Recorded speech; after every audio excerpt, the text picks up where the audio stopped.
Hey guys, welcome back to the Foolish Show. Of course, I am Foolish Phil. Just wanted to give you my thoughts as news broke this afternoon about Hunter Dickinson going into the portal. Just wanted to give you a few of my thoughts. I know you might be wondering, like, is Fool going to be doing a video on Jaden Davis committing to Michigan? Don't get me wrong. Super excited that Michigan got a 5-star quarterback. Great, love it. But you know what? Until they sign on the paper and they're in the class for sure, I don't really care a ton. I'm glad he's there, but I'm not going to be like, woohoo, and talk about it so much because just remember Dante Moore. He was all signed up to be at Oregon, and then he flipped to UCLA.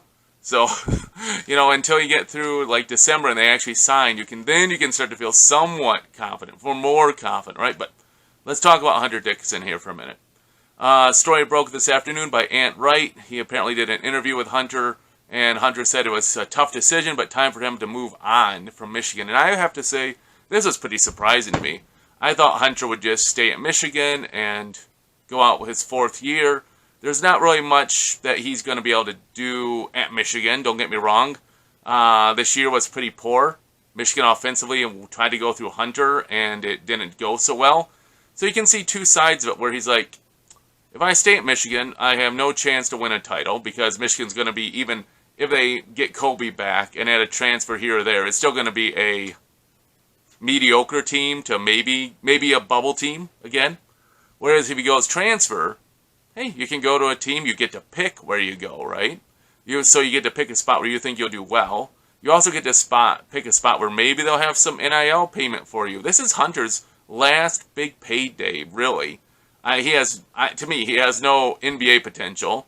Maybe he could play G League or Europe, but if he can go off and get like a nice signing bonus in the NIL era, like good for you, because you're not going to get that from Michigan. Michigan doesn't do signing bonus NIL.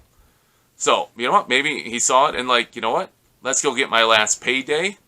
2, maybe I want to go and win a title. I'll just say, Hunter, don't go to the Big Ten if you want to win a title. The Big Ten doesn't win college basketball titles. Last one, 2000, Michigan State. So, hey, man, I'm just like, I was surprised, but the more you think about it, like, okay. So it really leaves two big questions. Does this indicate that will this impact Kobe Buffkin coming back at all?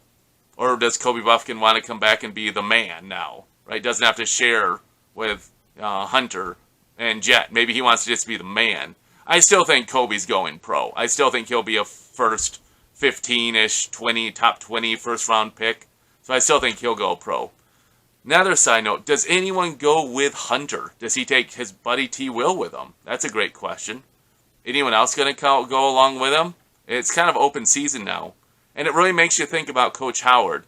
He took over a team that went to the Final Four, and now he's going to a team that can't make the tournament, and and possibly if Kobe goes, his top 3 players are leaving the program. So it's like something's not going so well. The machine's falling apart. And I love Coach Howard, but it just makes me think of a guy born at third base who doesn't know what he's doing and just takes a good, smooth-running beeline machine and just crashes it. Don't get me wrong, beeline completely screwed Michigan and left late in the cycle, but it is what it is. And Coach Howard does not seem to be able to right the ship. His transfers in have not been that effective. I mean, you have some guys that do okay, but this year was bad. Joey Baker didn't do much. Obviously, Llewellyn got injured. It is what it is. So, let's wait and see. I don't know. Because if you look, K-State, they brought in 6 transfers, and they made it to the Sweet 6, Elite 8 or so before they lost to FAU. So, you can add players and have a good season. Will Michigan be able to do that? We'll see. Again, Hunter Dickinson apparently leaving Michigan for the transfer portal. If you have any thoughts, please put them in the box below. I'll try to respond as I'm able to. As always, thanks for watching, and until I see you guys next time, go Blue!